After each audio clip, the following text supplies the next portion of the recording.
I am James Morgan, born into poverty, 1814, third of 9 children. As you gaze around at this expansive burial plot, you'll see that I was very generous in planning for my family. My nieces, my brother, and his family are all buried here. But try as you might, you will not see my name among the stones. For long ago, it came up missing. My siblings remained uneducated while I taught myself to read and write. I became proficient in mathematics. I took myself from nothing, to being worth a veritable fortune. But I am getting ahead of myself. Please, let me take you back to my humble beginnings. My parents, Jonah and Sally, settled in Bolton Landing, where we were surrounded by wealth. But my father, my brave father, who fought at the Battle of Plattsburgh when I was just a baby, was too proud to ask for food or alms for his family. So he was forced to send his children to work. I am sorry. I received $8 a month, working farm labor. Oh yes, I learned the value of hard work and perseverance, but I also learned the inequities of wealth, the haves, the have-nots. At age 20, I knew I would never prosper in the hamlet of Bolton, and so I took off for the big city, Glens Falls, to make my fortune. I found work easily with Mr.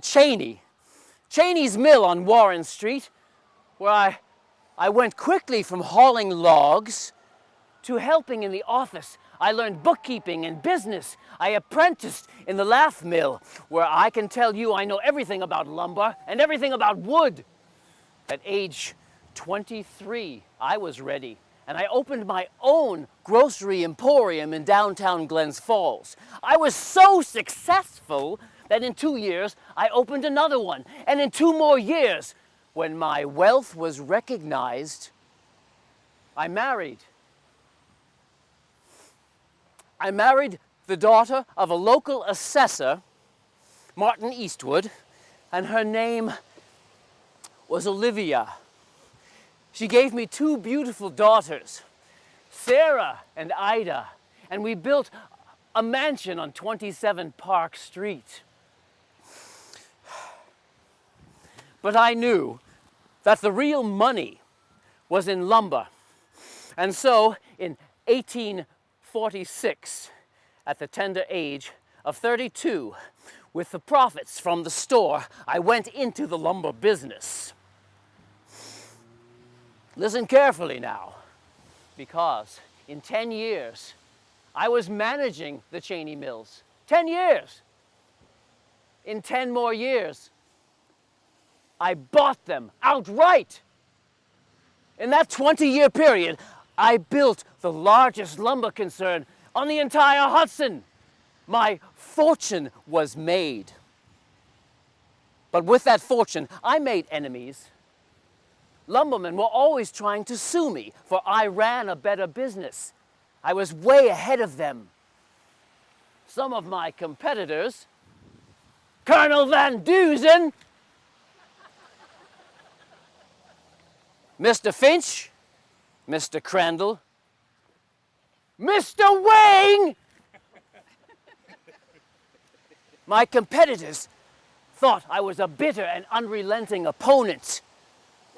They thought I had too much control of the river. Well, controlling the flow of water meant controlling the ability for others to do business. Samuel Prine even had the audacity to slur me to my face, saying I would not release enough water for his Finch Prine mill. Well, it came to fisticuffs, and I got the better of him, throwing him into the river. His men had to fish him out. You don't push James Morgan around. And in another few years, the courts finally settled the lawsuit that said I did indeed own one half of the river, with Finch Prine owning the other half. This was 1869. I was age 55. The history books will tell you these things, but history does not tell the full measure of a man. Please understand something. Please listen to something about me. I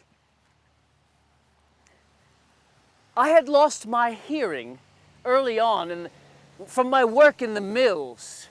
And though I appeared to be tight and mean, people thought I was rude and standoffish. In fact, I was kind-hearted.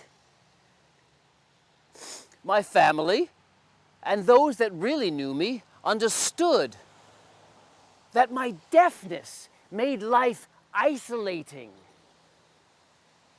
Olivia and I, we had a very happy home. And family, when in need, they came and stayed with us.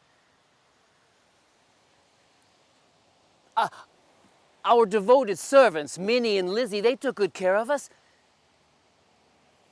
I was a good man. But I am buried here. And my death, at age 59, was sudden and mysterious.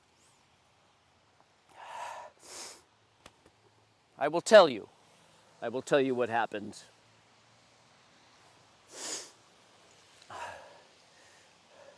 At 2 a.m. on the morning of August 1st, 1873, a passerby woke me to say there was a disturbance. My horses were making noise. So I lit a kerosene lantern and went into the barn. Soon the barn was in flames. An alarm of fire was called, but for some ungodly reason, the hose company was slow to respond. By the time the fire was extinguished, the building had totally burned to the ground, and I, James Morgan, was found beneath one of my prized horses, burnt to a crisp. No one can say how or why I came to my death. Lord knows I did not deserve it. I had many years, good years in me.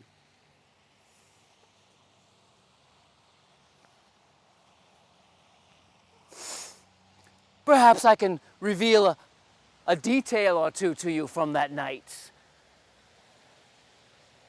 Something that would tell. No, perhaps it is best. I leave things as they are. Let them be enshrined in dread, doubt, and uncertainty. Good day to you all.